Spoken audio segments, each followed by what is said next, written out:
Hariom. Knowledge plus में हम सभी विद्यार्थियों का स्वागत करते हैं। आज हरिओम करंट अफेयर की ये क्लास नंबर 455 क्लास है। तो इस क्लास में हम आपके नॉलेज के डेटाबेस को बढ़ाने का प्रयास करते हैं। पहला पॉइंट ले रहे हैं कि हमारी जो गवर्नमेंट है, इंडियन गवर्नमेंट, ये प्रयास कर रही है कि लोगों को एटीएम मशीन के द्वारा दवाई जो है वितरित की जाए। व्यवस्था शुरू हो गई है। आने वाले टाइम में एटीएम मशीन के माध्यम से लोगों को दवाइयाँ मिलेंगी। दूसरा पॉइंट ले रहे हैं कि प्रधानमंत्री ने अपने 71वें जन्मदिन के उपलक्ष्य पे ये हमारे देशवासियों को या पूरे वर्ल्ड को ये बताने का प्रयास किया कि तालिबान को मान्यता देना किसी भी देश के लिए हितकर नहीं होगा। अब इस संबंध में अलग अलग देशों के अलग अलग विचार हो सकते हैं। हमारे देश के नेता ने ऐसा कहा तो वो ठीक भी हो सकता है, गलत भी हो सकता है। हम अपनी विचारधारा से हम आपको बाउंड नहीं करते कि आप हमारी विचारधारा को फॉलो अप करें। हमने एक विचारधारा दी। अब एक इलाहाबाद हाई कोर्ट में एक फ़ैसला आया कि जो बच्चे वयस्क होके इंटर कास्ट मैरिज कर लें तो माता पिता का अधिकार उनसे हट जाएगा। माता पिता उनके निजी जो अधिकार हैं उन पे वो इंटरफेस नहीं कर सकते। लोन रेट के संबंध में लोन के रेट कम कर दिए गए हैं। अब व्हाट्सएप के अंदर मल्टीपल डिवाइस से कनेक्ट करने का फीचर दे दिया गया है कि आप अपने मोबाइल को व्हाट्सएप के माध्यम से कंप्यूटर से जोड़ के एक्टिविटी परफॉर्म कर सकते हो। इवन आपका मोबाइल ऑनलाइन हो या ऑफलाइन हो तो भी इस फीचर की उपयोगिता का लाभ ले सकते हैं। राजस्थान गवर्नमेंट ने एक बड़ा ज़बरदस्त काम कर दिया। रोड पर हो रहा हो एक्सीडेंट, तो नॉर्मली व्यक्ति इस बात से इनकार करता है कि रोड पे किसी की एक्सीडेंट पे हेल्प की जाए, और हेल्प करने से वो पुलिस के चक्कर में पड़ जाएगा।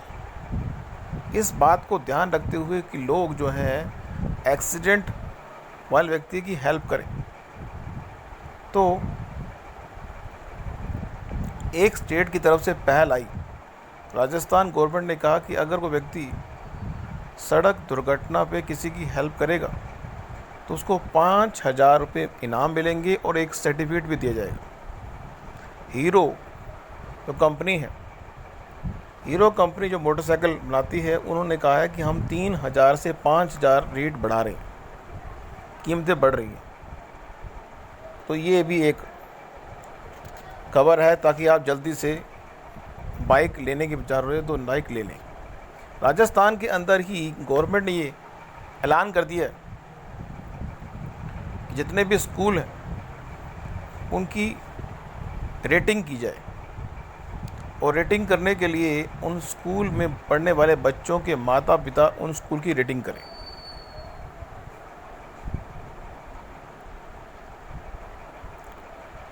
मध्य प्रदेश जो गवर्नमेंट है उसने प्रयास किया कि जो गाड़ियां 15 साल से पुरानी हैं उनके संबंध में यदि वो उसकी अवस्था ठीक है तो उससे 4 या 8 गुना अधिक अमाउंट चार्ज किया जाए। ये बात हम पहले बता चुके हैं कि इनकम टैक्स रिटर्न फाइल करने की जो अंतिम तारीख थी वो 31 दिसंबर 2021 कर दी गई है। इलेक्ट्रिकल व्हीकल लोग यूज़ करें, इसके लिए जीरो परियोजना तय की गई है ताकि पेट्रोल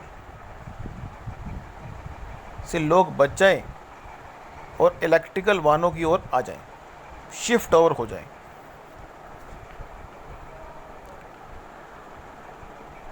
अगला पॉइंट ले रहे हैं कि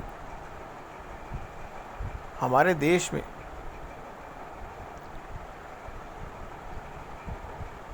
जो प्रधानमंत्री का जन्मदिन गया, 2 करोड़ लोगों को टीकाकरण किया गया और लगभग ये विचार भी कर रहे हैं कि हमारे देश के लगभग 100 करोड़ लोगों को, 140 करोड़ लोग रहते हैं इंडिया में, हमारे देश में 100 करोड़ लोगों को टीका लगा दिया जाएगा अक्टूबर के एंड तक।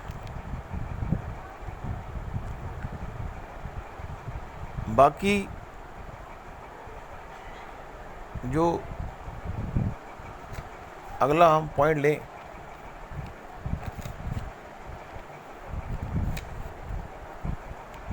यूपीएससी के संबंध में आपकी जानकारी को शिफ्ट अप करने का प्रयास कर रहे हैं कि जो बच्चा, यूपीएससी एग्ज़ाम एक सबसे टफ एग्ज़ाम है, उसमें जो पास करने का रेशो है बहुत कम है।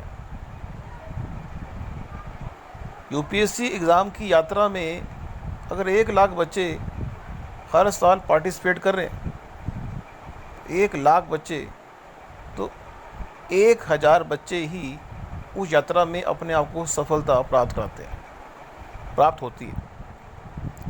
लेकिन इस रेस के अंदर 3 लेवल हैं। पहले लेवल पर जो एग्ज़ाम है वो आपकी जनरल अवेयरनेस के लिए है और 400 नंबर के 2 एग्ज़ाम हैं। लेकिन अगर हम दूसरे लेवल की बात करें, दूसरे लेवल के अंदर आपको 8 पेपर देने होंगे और अगर तीसरे लेवल की हम बात करें, उस स्थिति में आपको एक पर्सनल इंटरव्यू देना पड़ेगा, उसको पास करना पड़ेगा।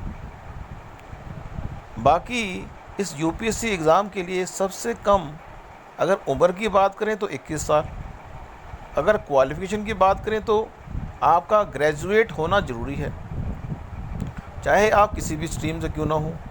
लेकिन यदि आप ग्रेजुएट हैं तो ही आप यूपीएससी एग्ज़ाम में पार्टिसिपेट कर सकते हैं। और 6 अटैम्प्ट के अंदर अंदर आपको 32 साल की उम्र से पहले इस एग्ज़ाम को क्रैक भी करना है। इसलिए जो बच्चा +2 में है, +1 +2 में है या BCom first year second year में है, वो इस बारे में विचार करना शुरू कर दे। तो उससे होगा क्या कि अगर बच्चा जो चीज़ें उसने 10th से लेके बीकॉम तक पढ़ी हैं, वो चीज़ों को ही कंपाइल करके वो 1 अटैम्प्ट में या 2 अटैम्प्ट में ही आसानी से यूपीएससी एग्ज़ाम क्रैक कर सकता है, यदि वो +1 +2 के माइंडसेट से ही चल रहा है तो। अदरवाइज़ इस एग्ज़ाम को क्रैक करना 1 गो में बड़ा मुश्किल है। यदि 2-3 साल अगर हम इसके बारे में विचार करेंगे, मेहनत करेंगे, तो 6 अटैम्प्ट मिलते हैं, उसमें से दूसरे या तीसरे अटैम्प्ट में हम क्लियर कर पाएंगे। मेहनत के संबंध में अगर संकोच करेंगे तो एग्ज़ाम क्लियर नहीं कर पाएंगे। तो यहाँ पे ये पॉइंट आया। अगला पॉइंट हम लेने का प्रयास कर रहे हैं, वो हमने पहले भी कहा था कि बैड बैंक के बारे में हमने बताया था कि bank NPA, non performing asset, ऐसे बैंक जो लोन देते हैं लेकिन 180 दिन तक अगर लोन लेने वाला व्यक्ति पेमेंट ना कर सके, 180 दिन के अंदर अगर लोन देने वाला पेमेंट ना कर सके, तो उस स्थिति में उसको हम नॉन परफॉर्मिंग एसेट के रूप में डाल देते हैं। फिर गवर्नमेंट ने कहा कि हम एक बैड बैंक की स्थापना कर देते हैं, जो इसके लिए है ताकि ये नॉन परफॉर्मिंग एसेट के मुद्दे को उठाया जाए और ये बैड बैंक 30,000 करोड़ रुपये इसको दे देते हैं। हम एक बजट तैयार कर देते हैं 30,000 करोड़ का, ताकि NPA बैंक जो है बंद ना हो जाए। तो वो बैंक बंद ना हो जाए, उनकी हेल्प करने के लिए, लोन के सेटलमेंट करने के लिए बैड बैंक का निर्माण किया गया है। बैड बैंक का निर्माण क्यों किया गया ये पता लग गया।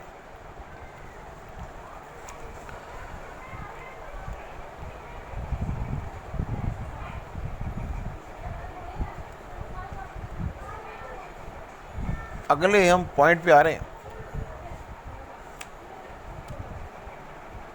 वह है कि पंजशीर एरिया है जहाँ पे तालिबान ने कब्जा कर लिया है, ऐसा उनका कहना। टाइम्स मैगज़ीन, यूएसए की मैगज़ीन है, उसमें 100 लोगों को, प्रभावशाली लोगों को ये कहा गया है कि वो फर्स्ट है। उसमें से 54 महिलाएं हैं और 40 पुरुष हैं। आज की टॉक में इतना ही। नेक्स्ट टॉक में कुछ और जानकारी हम आपको देंगे।